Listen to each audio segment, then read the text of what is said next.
CTV podcast min lo thlir tu zong te in zawai in thole kristai so ngin chi bai kan book levek chewa ei kan program boinia kan lo show le dona min lo thlir sak tu te zong chunga lom thu kan an soi ma sa kan program hi LPS ale LPS kan chu zo nu hian in YouTube channel lamah te kan chhuale thina min lo thlir sak chun zum zel turin kan han ngenin kan han ngen bok cheu ni in ei kan program te kan zel thi tu la tan hian in min du sak tu sang sang an oma amoi hero te tin all in tech te pon ni boka an ni hi he program kan chun zum ani theina tur tan te kan robol na min support tu te nia an mani product te an thil te sang sang te bo kar la ka hianin kan ron zep zau do na min lo se thiam tu ren kan an ngen ngal bok du cheu ni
voi ni chuanin kan mi kom tur hi SYNOD ta chuan revival speaker kan neya chung zinga pathian in a man tak mai le tun laia hei kan rama rui hloin min ti poi em em a chung rui hlo ngai te mamo na em em ani chung ko kan boya tin SYNOD te poi na boi pu em em tin sarkar poi nei kul liap te tia boi pu em em ani chunga chon kan speaker man le afing po kan se tam to in karinga voina hian in kom na hun sha kan nei the kan lom em em a puelvi ania ming pum le til de song song kan soi lo anga ama than hian in ming te le an veng te le an chung kwa te kha ma ne na tang hian ngai thlang na han mi ma sap patina a chaw le ka ming kha Vanlalvuana tenia amai ro chu kaming hasa kimai ila lalvuana ti ringot hian ka pian tir hian min phua amai ro chu mi wanga LV ati ako larzo ki kania amai ro chu kanan tleirol chho kum som hi le pakhat borvel kani khan pathiana pian tharna kani ta pian tharna kani atang hian in kaming a hian lal ringot ka von lo van lal an ani ka von ni ka ti ta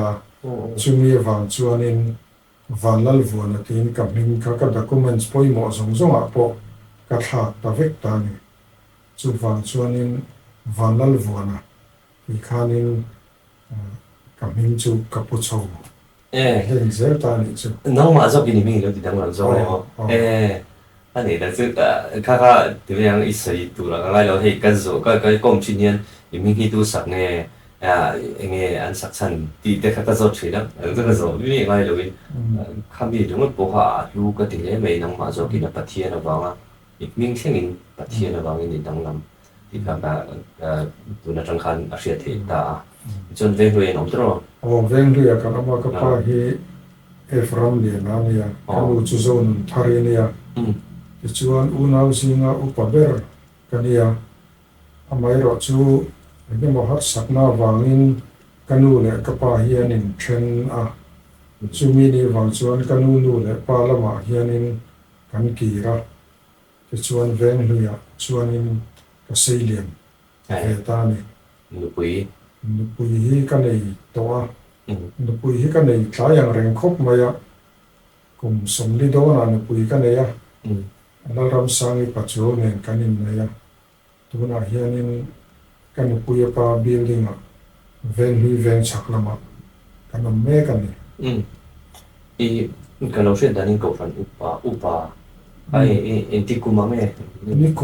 nikum masa khanin Isolis Presbytery hian upatan nem het ve ni nghe upa han ni chu ti me ang nang ma history de la tin de song sang ke chung ka sa ta thota khalam pang ka chu nang ma history ka chu ba lu chu la min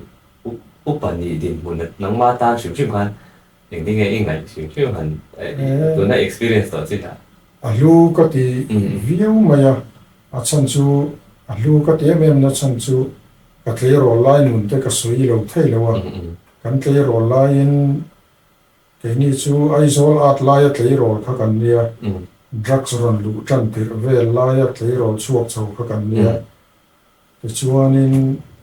sáng cái giặc của sầm riết lệ bạc của về khanin drugs cái khối chân anh sầm riết lệ bạc riết cùng top lama drugs cái khối chân à thì chú anh sầm riết lệ bạc của thì chú anh cái vàng lai châu thì em mấy chúng mình mấy bảo cả chuyện drugs thì chú thì khán đó sẽ lâu sang sẽ là thì khán mẹ cái gì làm bộ mấy tuổi mang lovin high school bỏ rập chuộc lovin thì khán nên cái hun lệ ní để cái mang cháu cái bị say lâu đấy mấy khán drugs thì đi gần tiền cái lâu ní ta riêng mày mấy rồi chú drugs thì đi khán thì tóc mấy hết chú cái in bom thấy lâu cái in bom lâu lai rồi cái chuyện cái lâu ní riêng to xia đi tin ngày tuổi ngay cái ông ta riêng mày ngày tuổi đàn ngày tuổi khán đi đâu bể mày ngày tuổi đàn ngày tuổi cái tiệm gì chứ pойसा này lâu chuyện rồi lâu ngày tuổi thấy lâu rồi lâu ngày tuổi tu chuyện pой사 này ngay pой사 này đàn cái ngày tuổi phốt ta đi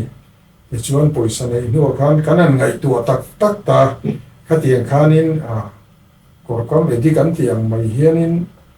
mi vokin thanga kor kama te khanin kan hun le ni te ka kan mang vel ta mai maya chu tiang chuanin kanun le ka hun te ka mang chho ta unau zingu paper ni sia ka la tlak lo chho ta em mai ni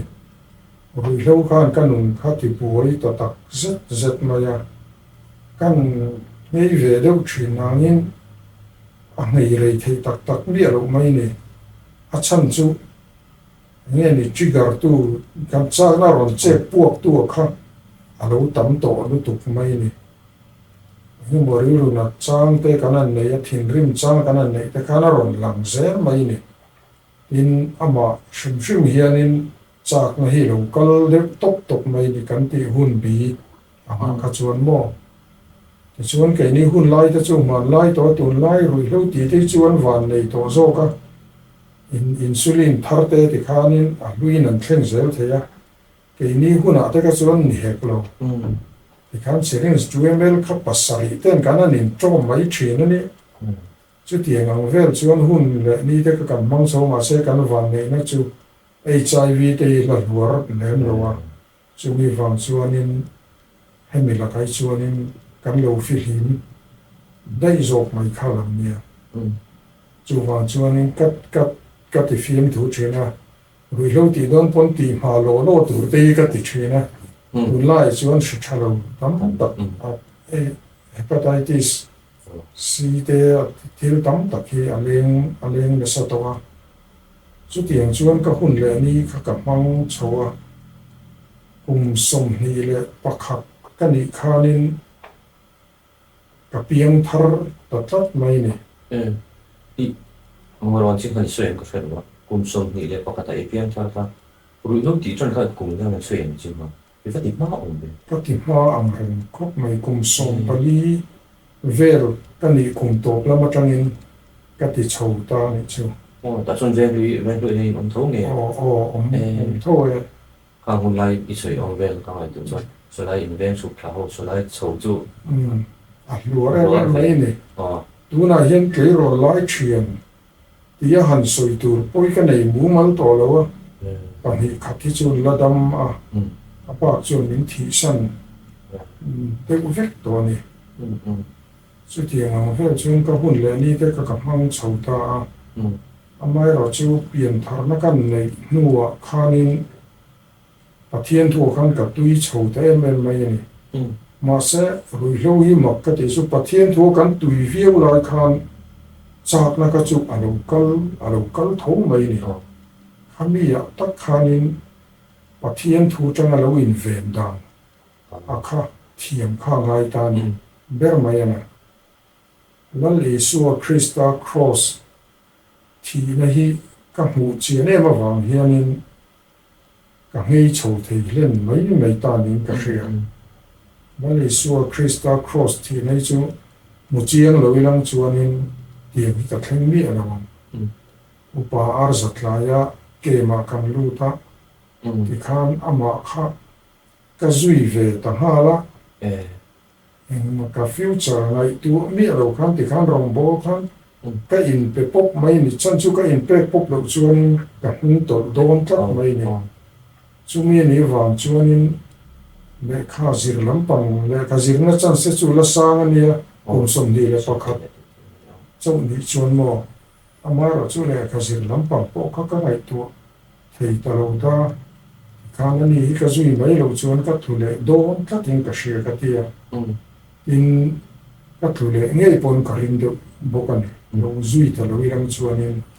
ani ka rong bol na nei awang lai tak chu ni to chi lo te hle kamara chu ala chuak mun ve am re na revival speaker an revival speaker ani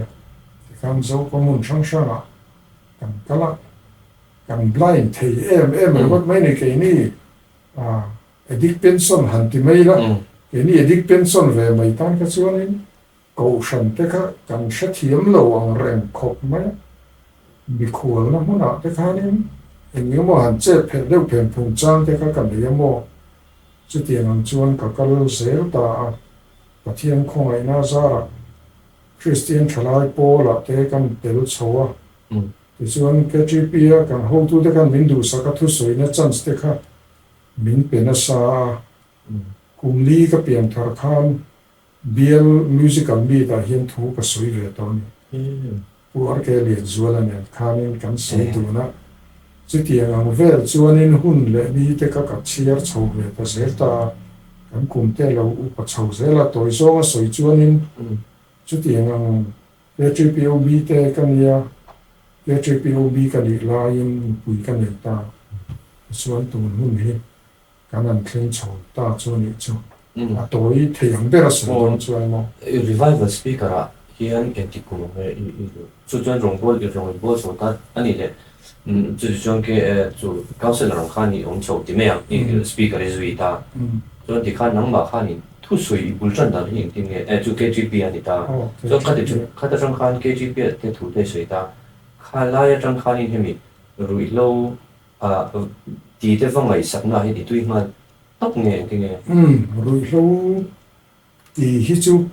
cái mà har sát na này anh vàng hianin chùa har gì cả sỉa cả tùy chỉ nếu tóc mấy nè in kan rong bol na changa ran chat chuak te rong hian min khan motivation or na kha min pet na sale zola mo chu tiang am chuanin ka kal cái mà te pon han ta san dot nok chang te kha kan ya thì chuan sang hi le pakhat khanin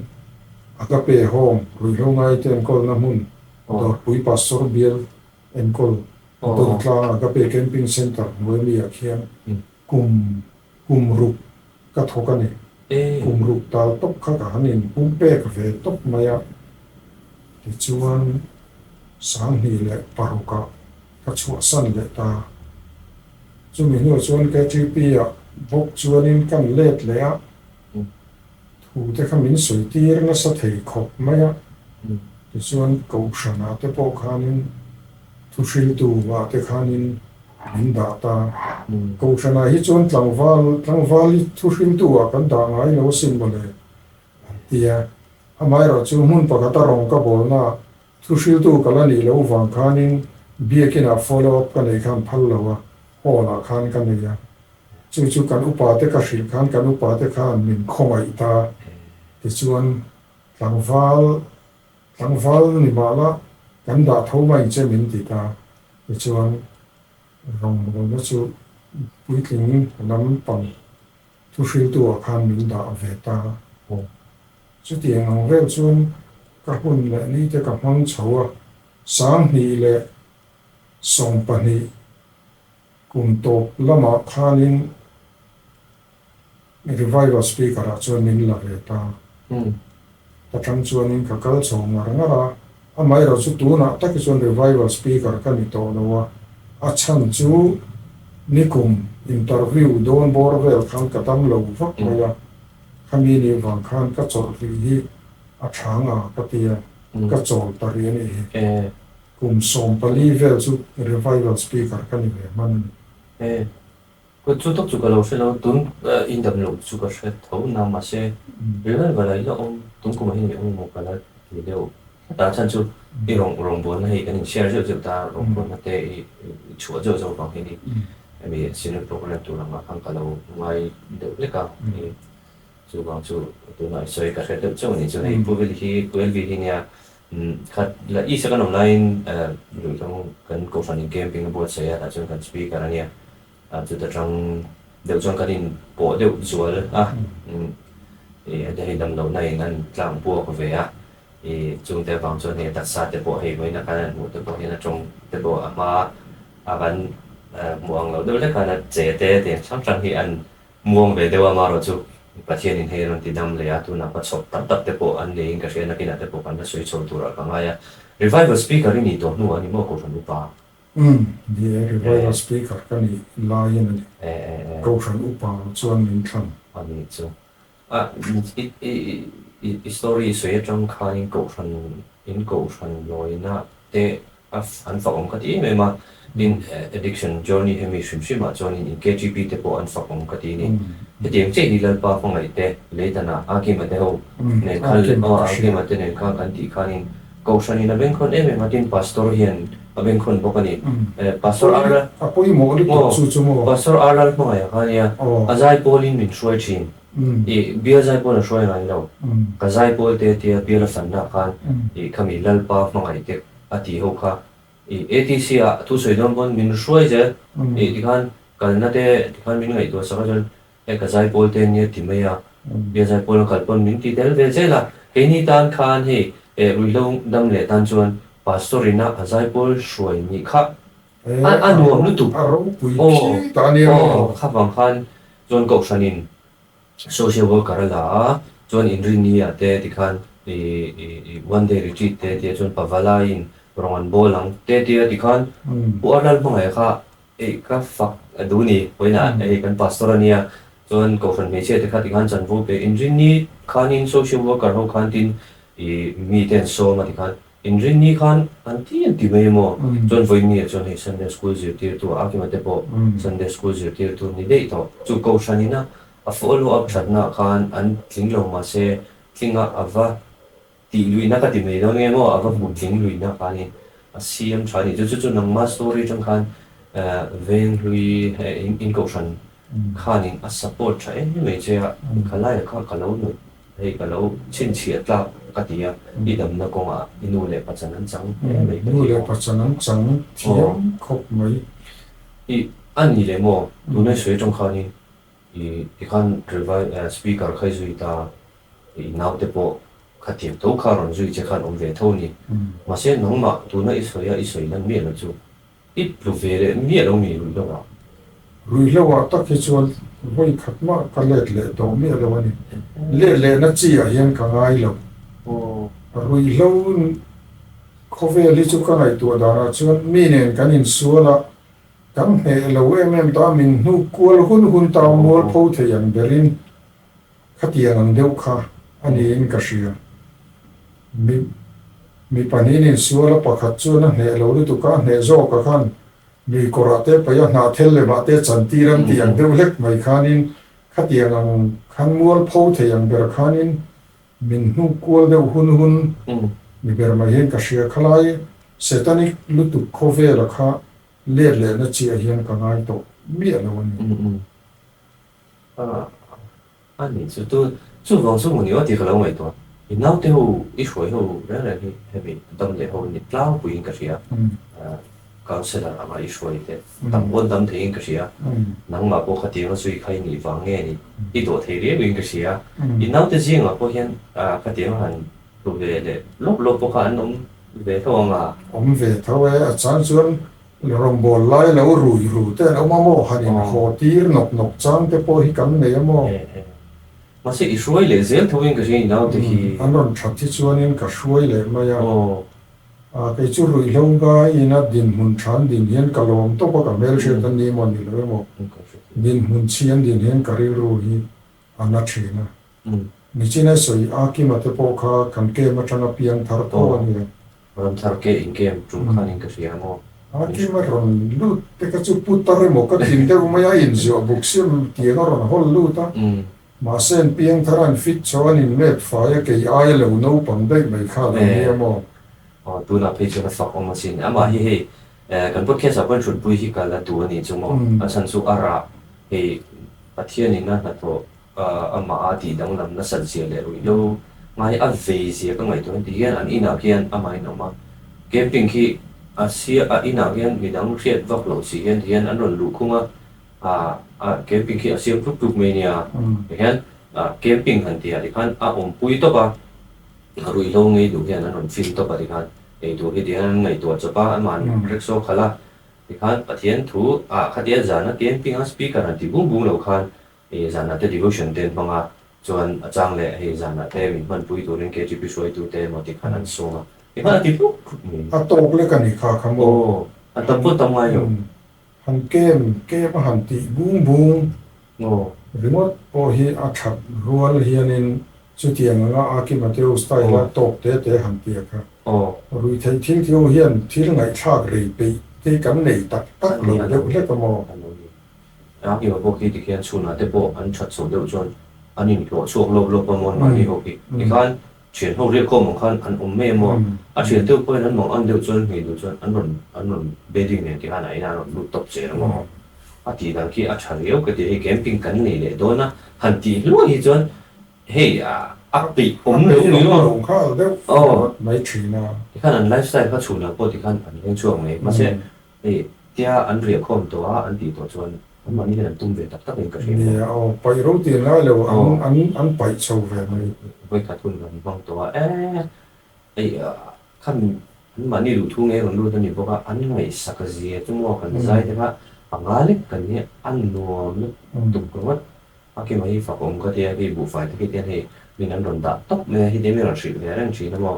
rin na ki na kal ve top pe ni lu chu fa kom ka ti na ya aki ma kan lu ta chi ma ni chu ti chuan ta zo le do che addiction lam shim shim ma hian enge teaching ang chi he mi vazir de na ang chi mo ka te ang chi am ka ni ma hi ni chu chu ne khan hi Delhi khuanin ka zu training Central Narcotic Control Bureau khuanin sang hi song pakhat dai to khan ka zu training mo chu mi kan training chu practical work engani placement an tiang deuh hian chu tiang ang nei tu chuanin Delhi Transuan Chennai TTK Hospital kan chu thale mi zo pali kan bia Chennai chuanin TTK Hospital chuan thakhat kan zu kom le ti chuan chu ani deuh mai ka nei pui tham chu mi zo rama training ne ka nei hi chu tam to mai hospitality chuan addiction ko na hospital based khanan kalamo ti khan casualty wat te po khan nei ve deuh thlapa pui khop mai TTK Hospital chu civil hospital surgical building tiap deuh loi sonia today kan nong ma hospital te soi ta wa chuan nong ma khateng no iti la kan chu kum som ni som ni pakhat vela pian thar ta kami ti na sat chung khan home ti ve ni me lo bo kan bo home hi chu ti lu tu kin la tam lo wa chu wan chuanin tin hi ka pe lo rim mai ni hi ka tum lo reng mai ni top mai na chen chuanin DRC ten tia veng tu na district jail khuan DRC ni lai khan ya kha ta kan thian kan ti pui te ka chun zu ko mo hanan sei lo po hian ka pe lo ngoi mai ni chu mi ni wang chuanin ka kaum lo amai ro chu soi moi lo deuh chu ni ma se an soi ta thoi la jail ai ro hi chuanin ka tang thunga 5 foot b khuanin tlakat chung zen zon chu mu mong ka zuk phu chop ve ni drugs wangin gel lo dai ve to ni bo ma se chu po chu pathian hian mang don ti ka sia chan chu tu na kan sei chon lo te kan nui ve na ma se ka mi story te re ngota khan ni tam tak ka gel lu na ko a po khan pathian hian na cheber po hi mang thei di ka se chia ko ma na kina mo tak te bula kan nang ma chon ala lu ton me ka sia ni chon zon na dang le ka zon le lu chu hi addiction chu sa ma hi ka mi thiam ta ka mo thil mi thiam ta lo shet po ni se addiction dam na ko nga hi chon thil tam ta khi oma chen te chon a thingei te in tra ti te in a chen te chon hei ta va zir lo chu ti te po ta ni chu sam te po chu ma ni ma se chung zong a poi mo te mai to ka ti chu addiction hi a chen chon hei na te an ti ta ti na kan ne ya in kol mai ni ya ti te po ta ni nang ma ai chu training te poi kal to a chuan tuar to tui lo ni bok ta no pang te in rui lo di bok ta ani le nang ma an atanga experience atang te mo zir na atang te mo kan addiction hin na ani ka zir na le ka experience kai coping kan soyanga addiction hi nat na ani ti hi chu kapomani top mayana achan chu nat na reng chuanin in lar su dan symptoms sa panga symptoms anti hi nat na re chuan nei ve TB te po khu khek ten chu tiang chuan malaria te po chu tiang ze chuan ron in lar chu dan na nei ta ni chu tiang che chuan addiction po hian in lar chu dan na nei ve ni in lar chu dan na nei chu dot soi te nung chang dik lo te mo ka tiang ang thil se sang kha in lar chu dan kha nei ve a in nat na reng hi chuan en kolama mo ve addiction po hian en kolama mo ni chu nat na ni te ka pom na chan pan hi na ni apathum na chuan in nat na reng chu en kolasi om thei ve ka ni chu wang chuan in addiction po en kolasi om thei ani tuna TBCC te po khu sheuman TMN ta sheum reng bo ka sheum chu amara chu khuta khuan zuk om film lo se chuanin tuna om mek de khu tunai khon an tina sadai to chu wang chuan center om film te po hi ka ti lai ka chuan ka du lo view na ngin a lo thani en kol na chu ti lai chuan center hi en kol na tha ero zirtir na tha ero hi chu a chul khop mai center chung ai internal program ka mo ti chuan an soi som le tai la palina chuan nat na re chu nat na zong chu ni vek lo nat na tam tak chu en kol lo chuan thi pui thei ani addiction po hi treatment lab lo chuan in thi pui thei ani chu soi ngai lo mi tam tak an thi to kan thria chu nat na ni dan nat na ni na chan ti ka po ma chu ni tin brain disease an ti a thuak lam nat na ni ru lam nat na ni ti te po hi ka pom vek tho ani ka pom vek tho a chan chu engem bo chen han ti lo nu te po hianin a ti lai mel te an mu te hian aron lang le thei tlat mai tin ru nat te le chin rim na han le te hianin ru ile mai du na ru hi ta hian aron play chuak thin tlat mai chu wang chuanin brain disease an ti hi ka pom a tin rui lo ti mi re chu kum som pariat an ni lai rui lo an ti chuanin kum som thu man ni khan khan kum som pariat ru khan pu ni chu tak mai chu nia brain disease ani na chana po hi kum som pariat ru lek pu kum som thum ni to si ka chu mi pa ngai kha ni to lo shim mai ni chu brain disease santi ka pom em na chan pa khat chu ni ta amara chu pathian thu atang ro hi chuanin adam thayani ero hi chu ka pom ve le thongan nya nang ma po dam chui ta me ma se tu na ka so phei chu chan dan thiam har mai the chan chu idamani ti ko mreng kan ni da ma se chu mi chung chuan kan zo le lu chu hei dun la ya cái cần về mà thế bộ kiếm kinh tế nó mặc mình con đi làm gì á kiếm chua cả những tỷ lệ cho mình tấm tầng ngày đàn là để mua lệ bao ngày đàn là cho lùi lâu thì hồi đó là chứ anh tấm thì đặc tàu lâu thì trong cấm hiện tấm hết mềm ta đi nặng chú tấm mình thấu tàu ta cho lùi lâu ở trong cái này ở đầm thì đặc tắc em và thiên thủ trong chuan Adam thấy lâu chân chú Adam na program mà khan dễ lệ rồi các chú ngay ta mò Adam na program mà dễ lâu các chú anh Adam thấy đặc đặc nghĩa nào Adam na program mà các chú thlarau lam taksari ru thlarau na ni ta chú mi taksari ru thlarau na ni vang chuanin thlarau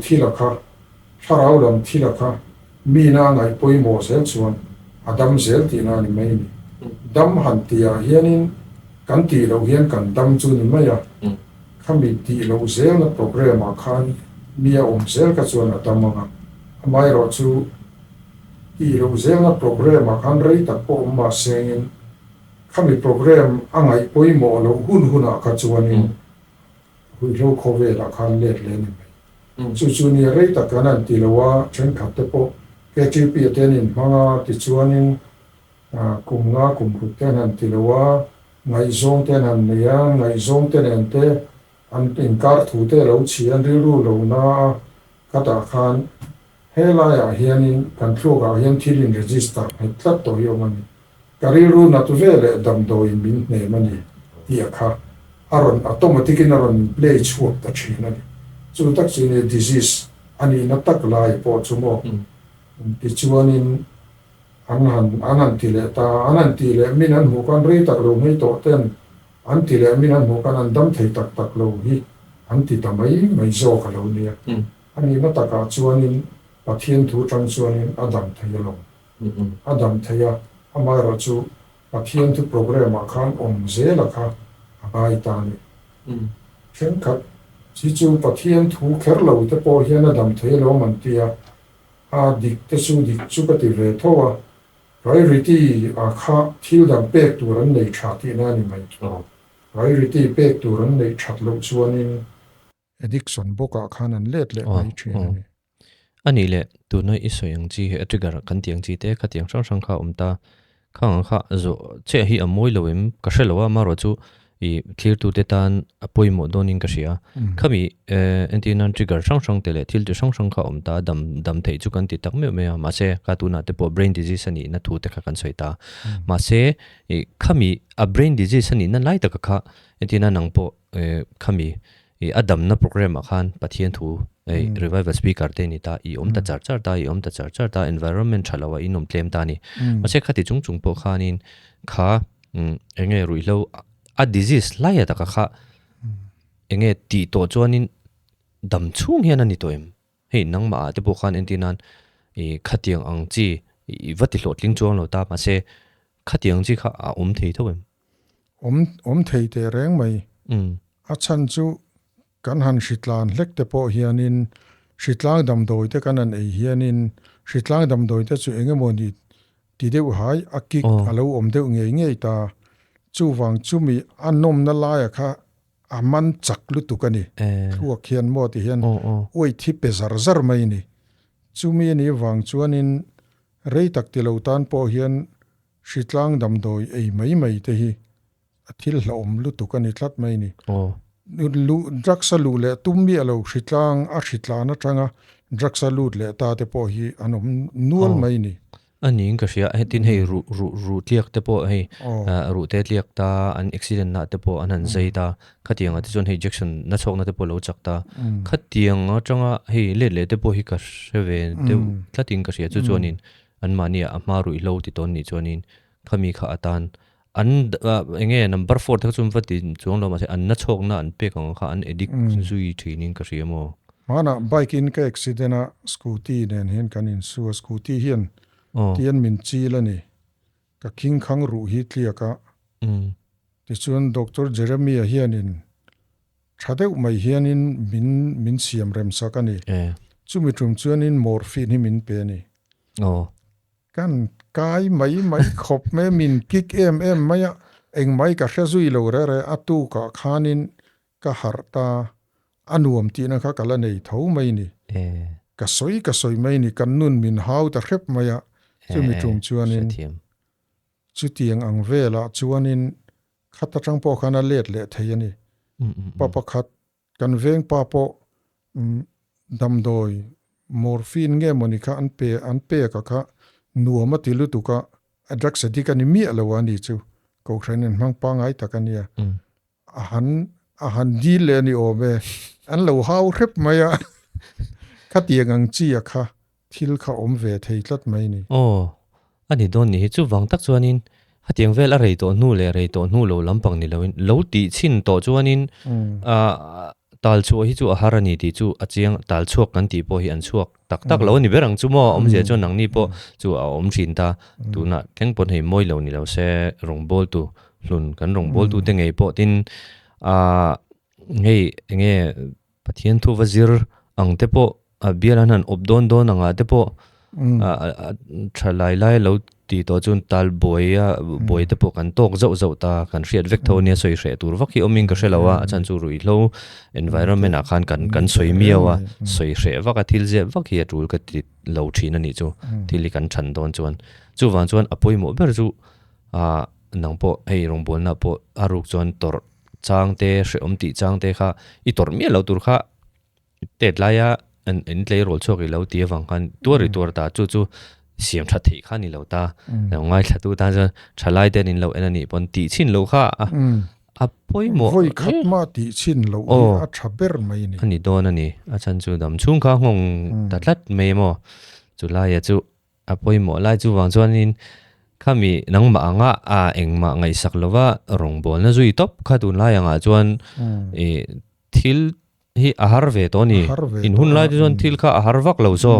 I khan rongbol tu te po kha hun lai de chuan tho tur mai te kha atam ve a tun lai de chuan in ani mei to lawatin rui lo ti kan enda na hi tlemin dang ve to ta na dil konga te point har san na kan tok ve tial ta khotlang in min endan te tin khotlang in min revek to jela tun lai chu media chak to che chu ti chin lo kha apoi mo khoping ka ria ni chon hela hianin tlema zo na a technical te ulek oma kan thiar do hlekanga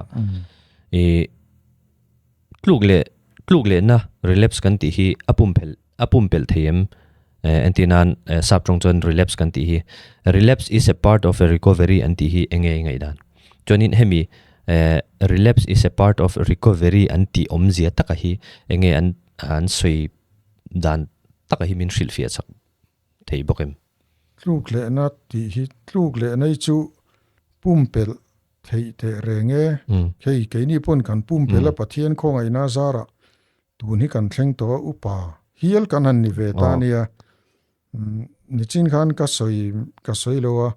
upa kan ina ko than kha veng lui presbyterian ko than na ni lowa veng chak lampang veng lui veng chak lampang aizol presbyterian ko than na nia veng chak area lam min puya kan ya kanu puya pa ina hiana omlo thei lowa kan omta ka wangin ka loina ko thana kha veng lui veng chak lama aizol presbyterian ko than veng lui tia son ka loi ta chuan upa khan bin lo thlang ve ta mi pui chunga po ka lom khop mai ti te ka kan soi let le lok wa ching khan ne veng lui kha kan soi wong ta deuh veng lui ang mai khan kan thuma sa khan kal me te ron soi fi alawa lomo ti chuanin pumpel thei te reng mai pumpel thei wanga tun din mun po thleng hi kania chuti rual chuanin relapse is a part of recovery anti a hi chu anti chan nie ka hriat chu antlule na salutukhi atlule te beidon na rilruan putlo na turatan aron hopan nei le thei na turatan hianin anti mai ni hian ka hriamo tin tlule mi alo kal tluang parpar hi chu khovela po hian mi hring hi mi tam vakhin ni lo India rama te po hianin an tam lo ang reng khop mai Delhi kan training trumpo chuanin tlumi alo kal tluang parpara ka chu mi som nga vel kan training a khanin mi som di po kan tling lo ani khatiang ang vel kha kan niamo vai ho te po khu an lo tlule na sa maya chumi wang chuanin atluk le na atluten beidon na an nei lo na turatan le atho le thayani apart pakhat ve mayani e tiangai danan nei theina turatan relapse is a part of recovery anti deuh mai ni hian ka hriat dana chuanin amara chu relapse mi alo tlule mi alo hianin nung tol le mi alo hianin akal thei chiangani nia nangpo chutianga chuak chui ni ta tin itum em me tin chin kan soi poimo deuh me chu dam le turata na khami program kan ti don nge khami dam tura a environment tha anga ring te kan soing tiangai to na samdewa chon ko ran bel tatte nangpo kha KTP in bel zuya tin KTP khoi tu ten an lo don san da na kha fuk ti em ta thil har deuh me nia chon chulai ta ka chu nia leitan bokhi ka soi le duwa leitan ko ran ni ka fak du ni ha chan ju ka han tir khan experience ka nei na sa chon ka thian thei an chuak tha ema a chuak lo pon oma thoina ma se KTP kha atira te po kanin hriatthiam chung che lawa chan chu zan inkhom zana be inkhom ban tong trai khan ti thina ni anni ang kha lazir theirwal an ni me lawa roi lo dam len nia KTP lazir na be se ngot chi khan ni lawani khami chung inkhoma testimony soina hun kha lazir chung te khan kan thian pa zaute hena nei pui thina atir chuanin khami lampang boi bui velo tan chon thalai rual an nia KTP member an nia program omlai program dang lo siama kha problem pakhat ani ve ni mase are annuwa chuan lazir an thei ve huna kha lo thleng ve meya chuan ti khan KTP khan laten ronzir chho ta khu ka chuan an tong trai zo kha lan ronzir huk zel mai mo lak lo kan ron lu ta chuan an ti dan thadeu me chu KTP zan inkhom thotan zana hian ko ran hola testimony night khan bo chai chho tan ta ni chanchu pulpitan lon theilo ta chuan KTP branch khan in thu soina hun khan petatlat meya mingkha testimony soi tur kha KTP inkhom zana listen siama mi pani khatte chaw antita chuan khami testimony night kha chu khari khan inkhom program khani top me ni ko ran hola chuan khat tanga an mani testimony an soi khan an mani a khan hei an mani nan dam na thun soi na chuan kha poimo lutuk mai ni mi thalai zong an veng ma an soi to khan up pressure kha siam ve tat mai ni kalai kha apoimo ka ti em ma chu wang chuanin khami nangma po khanin nu le pa ko ranin an chang ka ti khanin in ko ran isoi mang khan akha hun lai khan ahar don ko ran committee a te po branch committee a po in nial lai po om ve thawang ma se thil thani chon mishing siam that don chuan hi dan le mishing ina a thei lo an ti po kha an pal ngama kha ka fak chan ni ta chulai chu kan soi le duwa tin hei tun lai rui hlo kan rama hlore me mani chuan nangpo camping a te hei camping hian atam zo ka chuan ama in camping tu nang lui hian camping hemi revival i lu tang hian camping in nei to hemi rui hlo lam hi an deu tu nang hian ni hrim nge i kalphung hi ni chi chuang lo mi pui pa ngai po hi ka kem pui na sa thaw mo ma kha chuan in sang tro ti me tu nai chho dewa khan ka chol ma deu kha chuanin rui lo ngai te hian ka thlan na sa em mai ni rui lo ngai te pual camping a hianin atir bera hianin min nei ve nia athin ko ran zo khian camping pa ngai kha kan hei moi lo ni lo sela kan zo ta lo deuh lek ai mi hring po lu turanom lo wang khan tin rui lo kan lo ma mo boxia rui a ko ran committee zokin kan ti meang a camping bo chai tu te lam zokhian rui lo ngai hi kan ron target ve boka chung ani wang chon ni le kan ram din huna hian hei camping te nen nia chon chung kwa de po nu le pa te point ko khom thina ting han thil de sang ka kan han ti thin ta enge hemi tuna kan hanin boipui na kong hrim ate rui lo ngei tura kan han ruah man na dan hrim a hian ko san ani mo veng ani mo enge kan ma mo ni hriat kan ma mo ni ka hriat ha chu inzir tir na tha hi kan ma mo em mai ni tin rui lo wan ti tran ti rani ti hi ti hriat na hi om ve ni nu le pa te hian hria se ka du chu rui lo kan fa ten rui lo wan ti tran ani ti rin le na hun na hi om ve a chet chulai chuan rin hlel na chang hin shalo thina le an fa te rui hlo han ti ture mi chuan an ring phal lo bok thina an rui hlo kan fa te an ti traina nei ti hriat tir na tlem kan soi lo kanga pakhatna chuanin ni dang a in poisan deal zing an deal zing ani adot le a chuanin an thian te an tun ma an thian te an kom thin ni lem lo thian hmel thar aron suai lu deuh not nol thin in chunga hian mo tin zirna lama an tlan hiam bok chumi pathum pali te apo chu chumi pani pathum le kat te po chu hria selang chuanin nu le pa te khanin an fa te kha khalaya khanin check vat ta se mo chu an kan zia pha chuan karing a tin nu le pa te mai ba ka hian khotlang po hianina kan endana po hi tlem chuanin kan thlak deuh hleke chu thain ka hriani misual muak han mu ringot mayang chiang te po hi tlem chuanin kan endan kan herem an nuna har satna to kan ni ti ril rupua kan zuk en thiam hi apoi mo khop mai tin sarkar hianin drugs addiction treatment center hi ruilo ngai ten kol na mun hi upgrade amamo bokin ka hriani zirtir na dikan pm in sarmon khum tluk rota eden huana chuan in ti reng ringot po hi ni bi adi chuang mi alawania kalaya khanin psychological treatment ten pm ti dei center tini sarkar hianin en sela monitor selamo chutiang vela center tha achu kan mamo bokin ka hriani then khathi chu an ron piang tharta an tuya center an din top ta a mm thowa amara chun ma ni pian tharanga piang thar ve kherlo te kan ron lu thrit sia chung ang chu an ma ni pian thar da na nga pian thar ti ran tum ta an a thei thin si lowa chu chun beidon na te anen kollai te a khanin asiam thin ta chu wang chun center hi a internal program hi a thaturani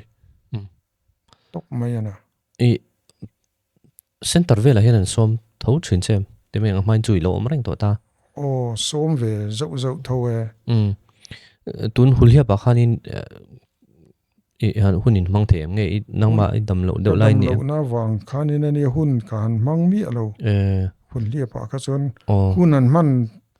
voini khathunan man ka chu ka cha kang rem khop maya amaro chu hun kha ka mang mi alo tin a ran pa som da kha ka dong lem lo bokamo ani chu ani le tunai po hian hei home sang te kan omta china po kha kan chei ruk ta thente chon hei te ran ti tumte tin ti mek te po kan om zel ta a chunga chuanin entinan ka tu na kan soi ang chi khan home sang te po hi tu na kan sok kar hianin hei monitor che kan tiang chi I thu soi manga hianin ka lo hriat ve to dana nangma a chuan hei revival speaker kan han ti chuanin kan ril ruwa tu na mi kan soi ang chi ma na kan hriat ang hemi sermon han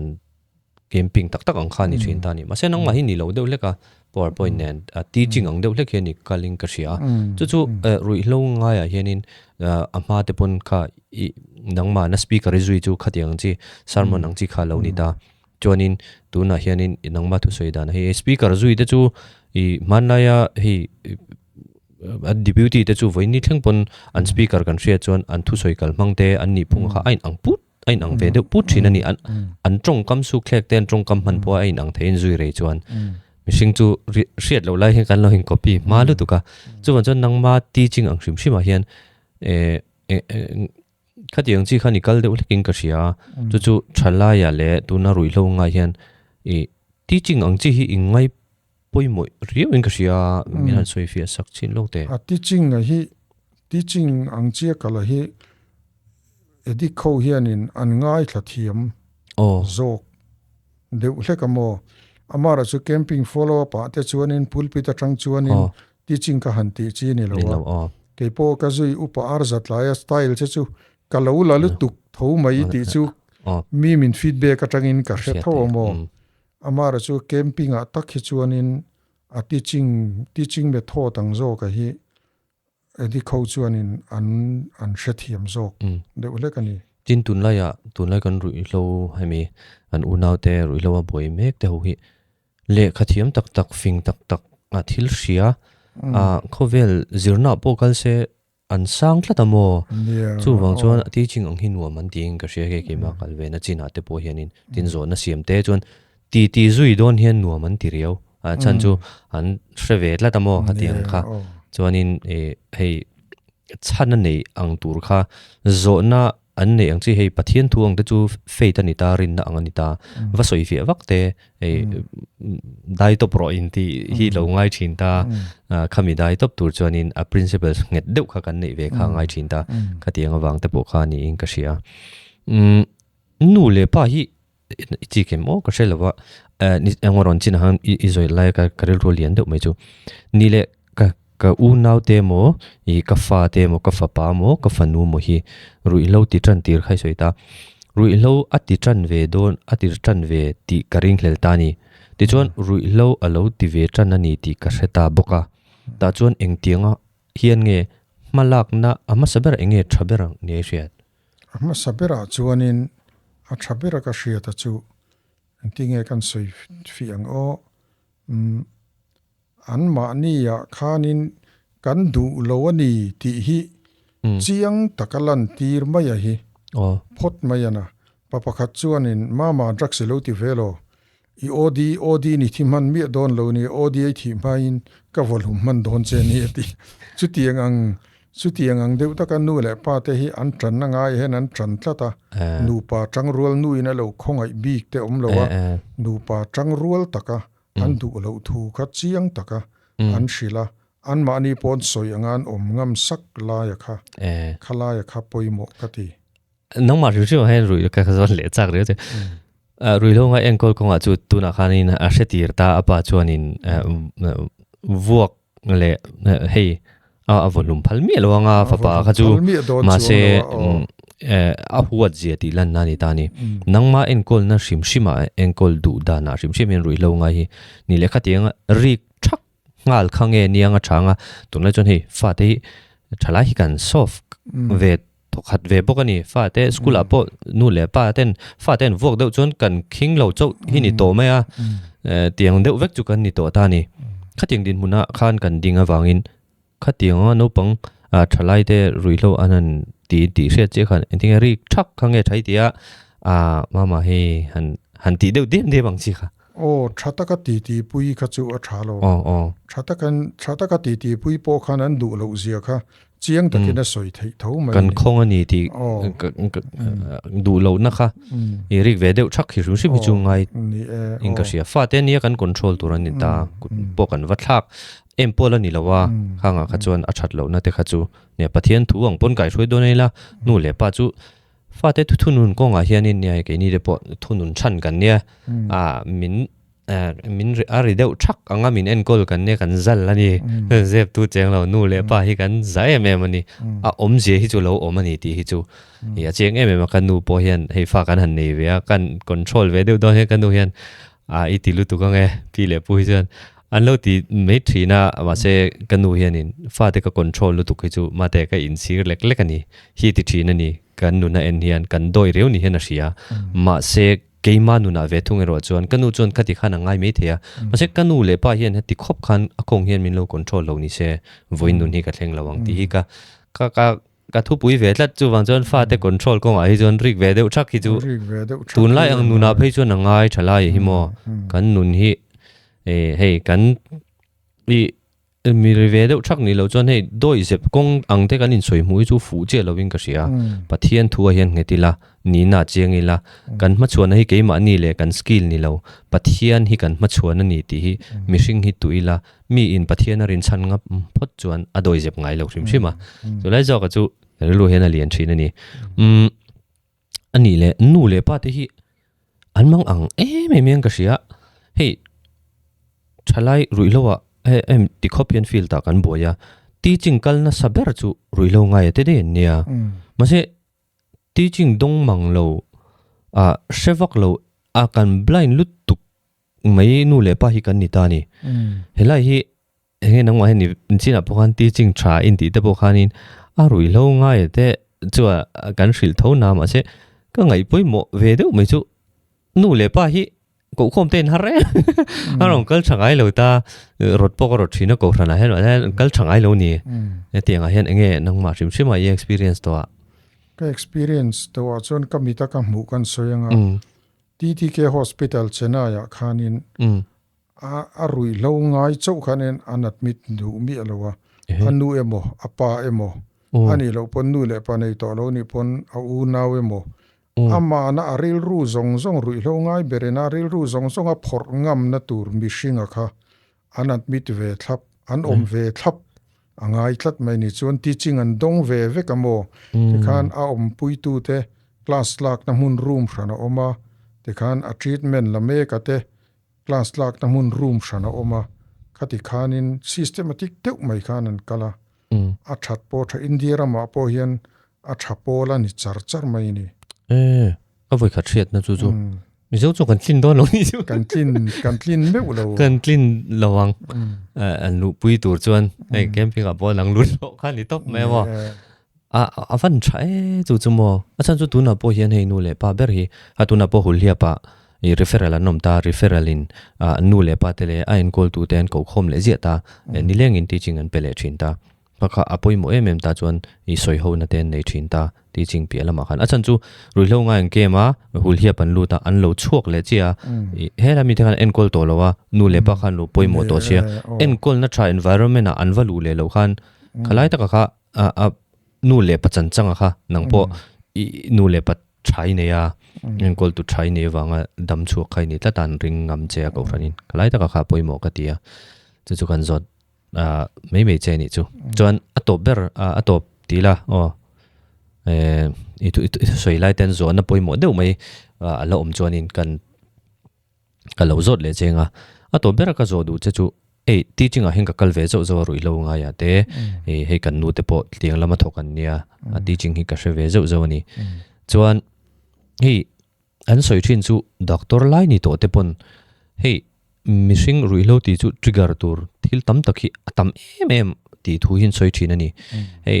drama te pokan en thin ta rui lo ngai kan chan chuan atia meng phi nar hiat ang chi te kan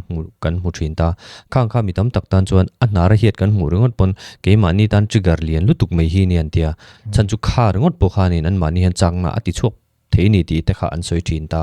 chuwan chuanin rui lo chon china kan soi to ta a rei lo ni lawa voini thleng pon hei kum kan dam chung hi chuanin a omani ti te po kan soi to thota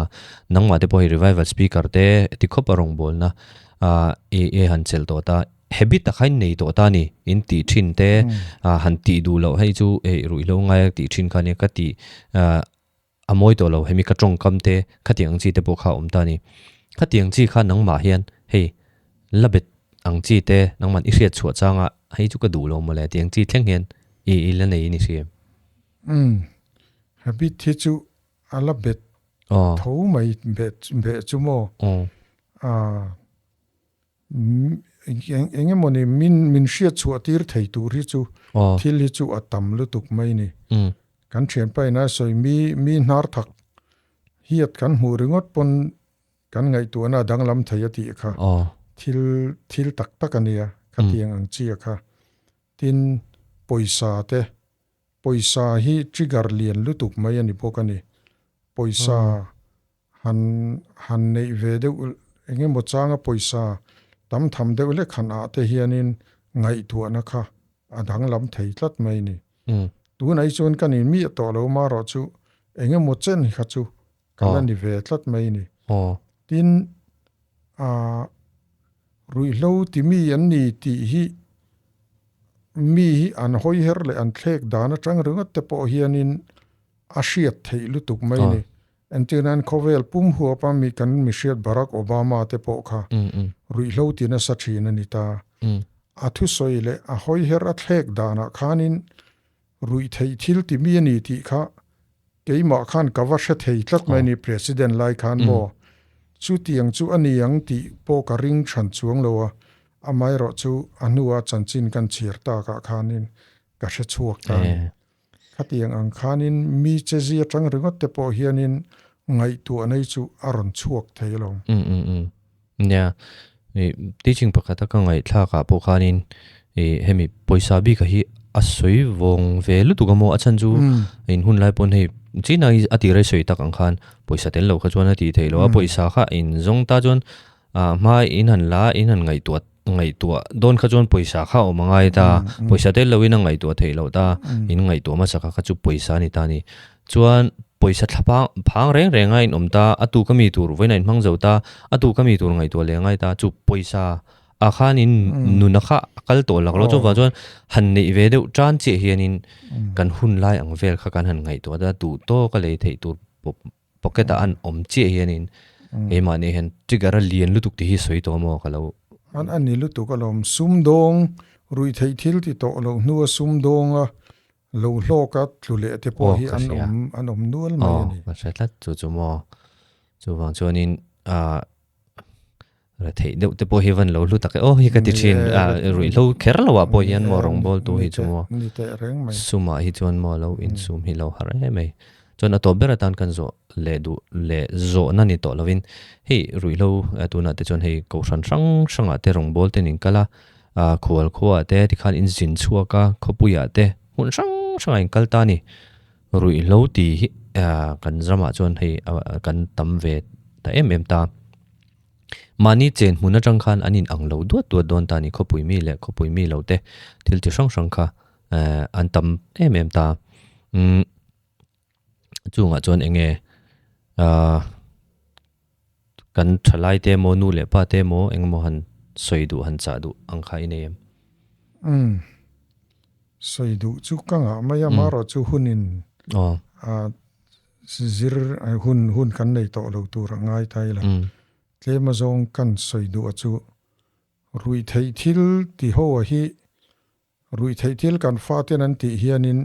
anu le pa zo ki kan lo beidong tamai thina an mani ain ke mani hi beidon pa sak mi alo turan ke ma te po hian an lu du chu ilu tem to lu ngai lo ti ngot lo tur an lu du chu ngi chu lu ti resel turani nu le pathen khat chuan lu tem to mai center apom nem to tha thei tak to chuang lo ten ti rungota an mani na be sei na nei chu ke ni chuan nem trang tur kan ni ke mani zo khen mani a hian kan beidong ma saturani lo hi kan soidu ani tin kan fa te hi an thale theyani an la tha chuak le theyani ti a hi kan ke mani hian kan fa te hi kan shil mol hi ngai ni hop kan pe ka ngai ni an ni chu beidong sa khan ni to ta beidong sa khan ni wangin an beidon le zual na tur thu kha fa lo tur ani ta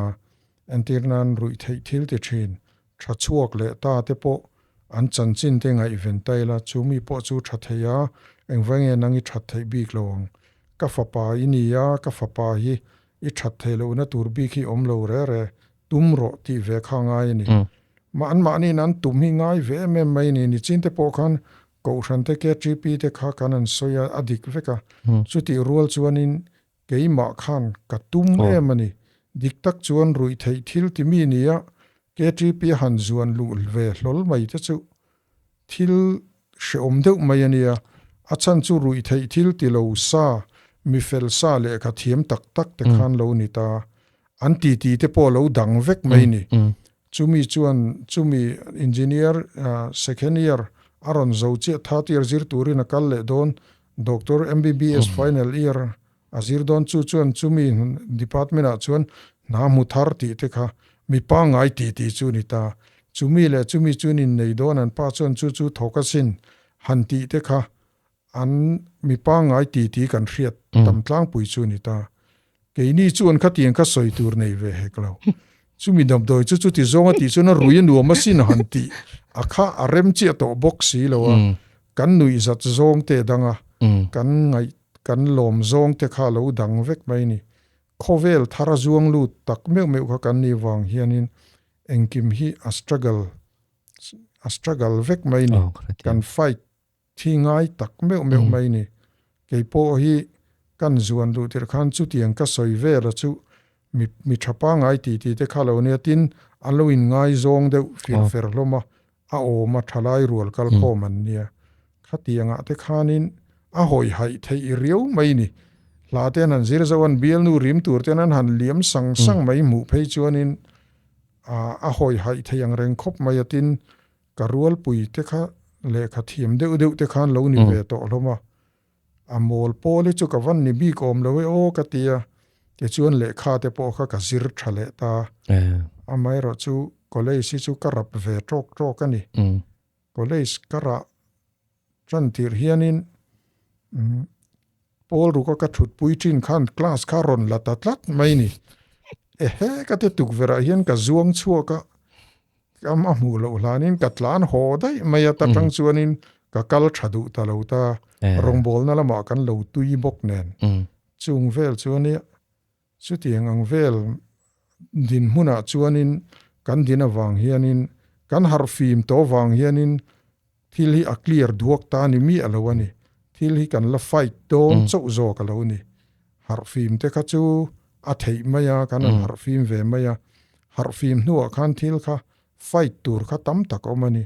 chu mi ni wang chuanin tum na hi ngai ani ka du to lo no ti top maya hi angai top mai ni tin nu le pa te hian kan fa te ke ma chuak te le center atanga ron chuak te hi thalen to turanga min ngai deuh top mai thina chu animi alowa anan tluk le ta hian an ril ru hi atliak deuh nok mai thina chu tiang tur chu ni lowa har sat nei tok le to ni mo an tin nge boya kanin tran puyang le en tin nge niang le en tin nge that chu le thayang ti zong zokin an ti pui turani rui le to ni mo thadu lo le mai ti angot khani mi alawani kan environment hi dang lutuk ta antirnan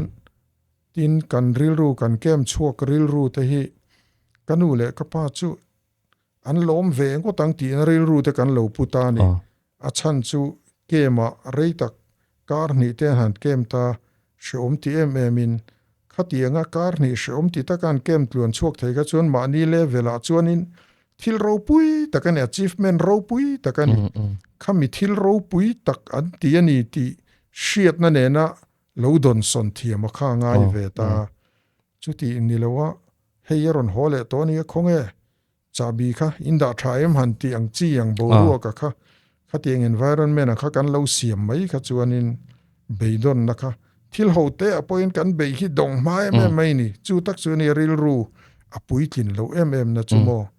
an ril ru hi ka soi ni china ka soi tong kan kum som pariat an ni laya dak san ti chuan kum som thum an ni thlengin kum som pariat ril run pu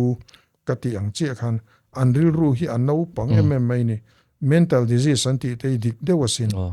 chan chu mi a chuan a kum phu lovin a thil ngai tu te a howa mi pa ngai ina an ngai tu ong mang ten ngai tu phalo ta antirnan mi apatling to chuan motor lep tian la khal vu mai ni kha enga tinge at ngati motor le ma khal kan ti chuan a thuakin mi kha phalo tlat mai ni khatiang ang ka chun ni lo ma selangin khatiang ang nen khan anin ang deuh hlek tlat mai ni chuwang chuan an ril ru levela an vador thiam hi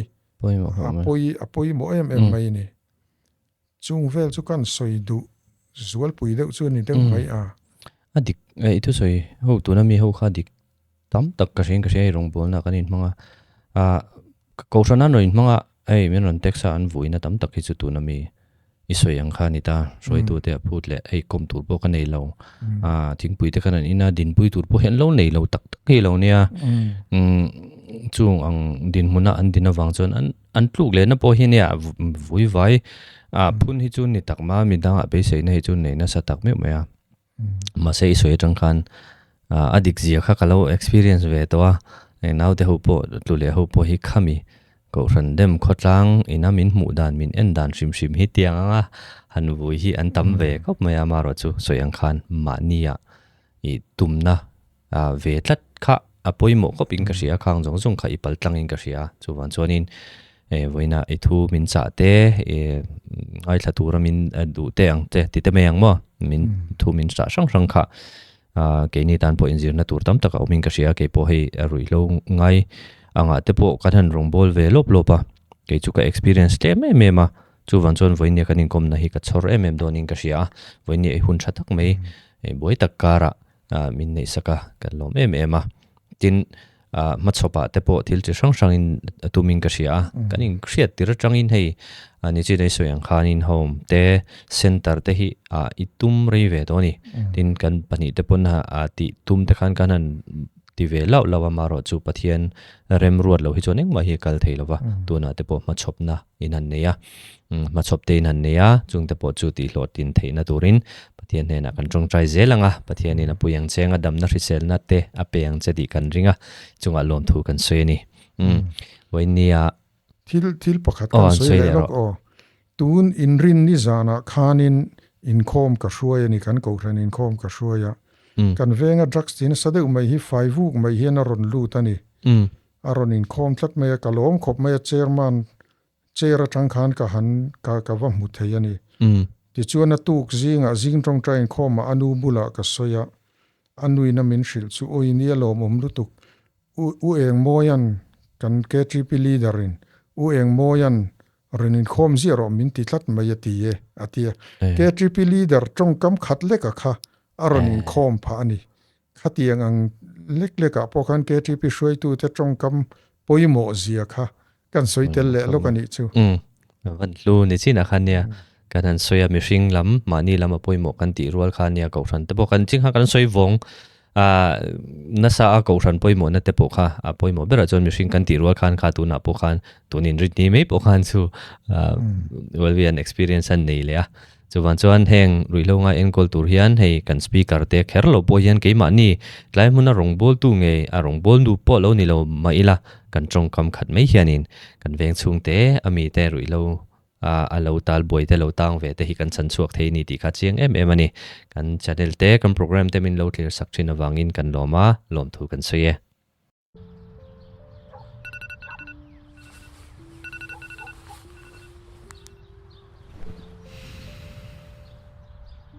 Zoo.